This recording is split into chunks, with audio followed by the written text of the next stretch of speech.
Hello, everybody. It's me back again. Um, yeah, who? I'll leave you to guess who I am here in the beginning. I'm. I suppose somebody could figure out who I am somehow or other. I'm leaving a little bit of a secret right now.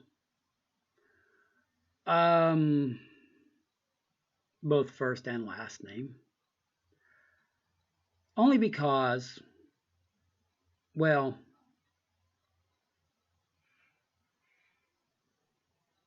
I'm just. I like to keep an air of mystery sometimes. I'm going to develop things over time. You get to know more about me a little bit. I can't say I'm going to reveal every little personal thing about me. I'm not going to be digging all kinds of skeletons out of the closet. Not that I'm saying I got tons of skeletons. Some bad mojo or bad whatever in my past, or I'm a typical human being. Well, maybe I shouldn't have said that. But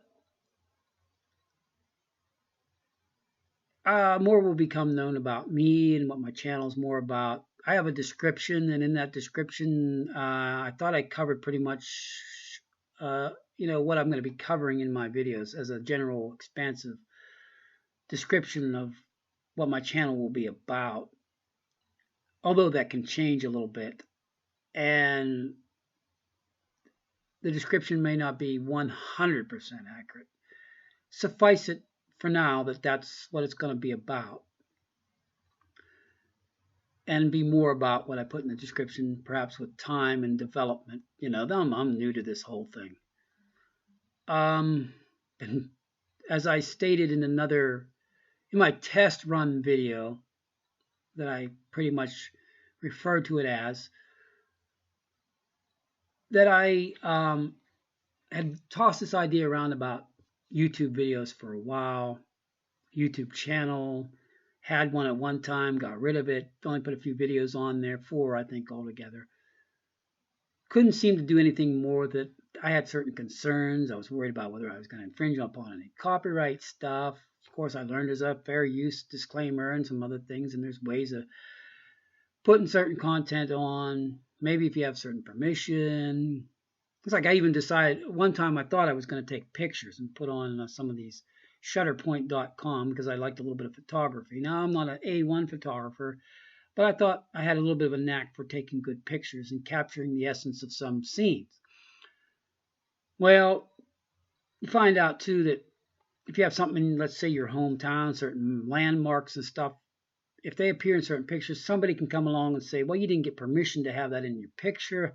I just couldn't believe all the stuff I'd run into as far as copyrights and certain trademarks and certain things where you'd have to get permission to, well, film this, view this, take pictures of this, that, and the other. And I mean, in some ways, I guess I understand that, but boy, it makes it hard to,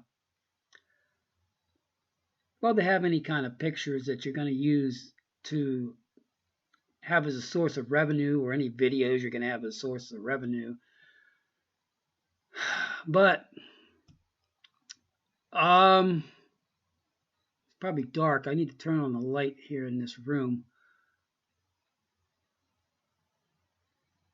And these glasses are creating some glare, but boy, I see better without them. Or I mean with them. Yeah, without them. I see better with them. You got to excuse me sometimes. Boy. And I don't say certain weird things because I'm trying to be funny. Sometimes I do. It's just, I get tongue-tied. I've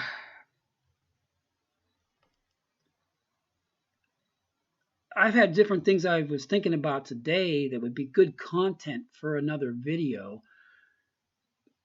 And I really need to get in the right frame of mind, it seems at times, to talk about philosophical things. And even if they touch upon, excuse me, I'm a little bit hoarse today. Some people think I'm a horse's ass. But, you know, religion, politics. But any of these subjects that I would touch upon there, I would still be taking an overarching, as best as I know, I'm not an expert on it, but an esoteric philosophical overarching view of these subject areas. Um, there's a lot of people with YouTube content channels, and I could mention some names. I'm not going to right at this point, who are more knowledgeable about esoteric philosophy. I mean, there's a slew of people that have content on. They talk about things about Plotinus, Plato, Pythagoras, certain things about natural philosophy, the Vedic, Hindu text. I've listened to a lot of Alan Watts. He revealed a lot of things to me, and I have yet to read some of the original source material of certain ancient texts.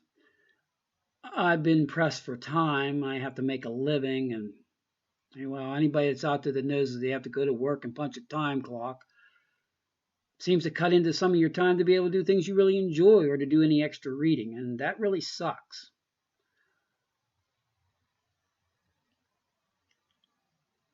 I caught myself almost ready to say it is what it is, but I hate that saying. I don't want to say it. I shouldn't have said it in that context. But we try to make what changes we can. Yeah, sometimes we have this crap to work with, and then this society says, go to work, pay this bill, get this money so you can hand it to somebody else. I don't even get started on that. That's a whole subject there, and it connects to other subjects that I could make an entire video or several videos on. Our commercial world and its ties to religious organizations and political organizations, admiralty law. I mean, we have a weird society here, and unfortunately, it isn't the best society. There is a better way to do things. And perhaps I'll touch upon some of those things as far as my knowledge is on what some of those better ways are to do things. Like I said, there's other experts out there that could do a better job than me, but I feel a burning desire in me to begin to expound upon some of these things, even if I'm not perfect in my words and the embellishment of words that I use. I've come to understand there's a lot of cliche sayings, and that's another topic I could get into. Linguistics, semantics, as far as what I know about semantics, that's a big subject. Etymology of words, the history of words, how they came to be, their origins. But we have cliche sayings, and I grew up with these, and I don't even hear them mentioned very much anymore. There's a saying I came across today, popped in my head. I didn't come across it on the internet, it just popped in my head. Actions speak louder than words. And, people say, yeah, okay, yeah, so, big deal. What's so great about that? And, well, when you're somebody that's not really interested in profound things, you could just brush that off. Okay, yeah, cliche saying, so what? But I thought about how it links up with another saying that we have had. Seems like we've lost it in our society, along with other things.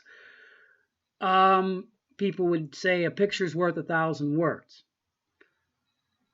Now, this is where I get into Terence McKenna, too, who I've listened to, and he talks about problems of linguistics. So does Alan Watts in a few of his talks. Well, the whole idea of language, though, amounts to the fact that we are trying to use words that, quote unquote, paint a picture in somebody's mind of a concept, which is abstract and not really literal. So if we can make figures of speech, they're called figures for a reason, I don't care if you're talking metaphors, similes, personifications, and an English teacher could get really specific on these things, but they're all figures of speech. But we're trying to paint a picture in somebody's mind of an idea, a concept, a belief, a model of things. Mythologies are all about that. And of course, what happens though is people don't know how to take language in its metaphorical sense and truly get what it's saying. They take it literally. And that's why there's been a lot of misinterpretation in such things as the Bible and various other things that people just take literally. And it's like, no, those words aren't meant to be taken literally. Sometimes words are, but depends on the context and so forth. So we're trying to paint a picture, though, with our words. But wouldn't it be nice, like Terence McKenna said, to have a visually beheld language where you can truly see what I mean? That's why we say statements like, do you see what I'm talking about? Do you know what I'm talking? Do you see what I mean? And that's why we also have sayings like, mean what you say what you mean. Be clear about the picture that you're trying to paint in somebody's mind. Show that you are behind that meaning, not empty rhetoric, but you really mean what you say. And you're painting a picture that you adhere to in your thoughts and your understanding and feelings and in the actions of words or what you do in life, your karma, to back up those words you use. But like I said, the picture's worth 1,000 words. And, picture's worth 1,000 words. And, hang on a minute, I got to see about getting some lighting here. Yeah, that helped a little. A picture's worth 1,000 words. Sorry for the glare on my glasses. Picture's worth 1,000 words, and actions speak louder than words. These two things are very closely correlated because actions are something you see somebody do. They are more than just mere thoughts that you can't see thoughts unless you're able to read minds somehow or whatever, telepathy of some sort. But actions are what, and speech and words are more of a reflection of an action of the thoughts and the understanding of the words you're using. And sometimes, though, they don't correlate as far as matching up the thoughts with the feelings behind it and so forth, and then the actions kind of go contrary to what person thinks or, says, or how they truly feel about things. I mean, this stuff can get real screwed up. It's like there's a trinity of thought. Again, this is true. If you look at some things that a person on YouTube, Mark Passio, has a lot to say about this. But your thoughts and your feelings and understanding behind something produces wise action. If they correlate together correctly, they match up. Your actions and your understanding and your feelings and your thoughts all match up. And therefore, you're not really living a lie as such. You're basically having an integrity, as it were. But the words speaking louder than, actions speaking louder than words, and a picture's worth 1,000 words, because actions are a picture of the words. And obviously a picture of the thoughts, because thoughts are non-verbalized or subvocal words. So these two cliche sayings, we could talk about that. There's so much involved in them, and yet we heard them as children growing up. The children of today don't hear them too much. I'm just amazed at how certain things just get lost with time. It's sad in a certain respect. Some people think it's a good sign that certain things change, but, well, change is neither really good or bad, but it happens, and it can be interpreted as good or bad. But I feel kind of sad that certain things get lost along the way, because having somewhat of a reference of history in one's thoughts, I don't place a lot of importance on history, but if you forget history, the past, and again, the past is an illusion. There's always only the present. But if you forget the lessons of the past, you're condemned to repeat them. And, as they say, history repeats itself, and the more things change, the more they stay the same. All right, well, that got pretty philosophical. I'm about 15 minutes. Thank you for watching the video. Shh. It happened.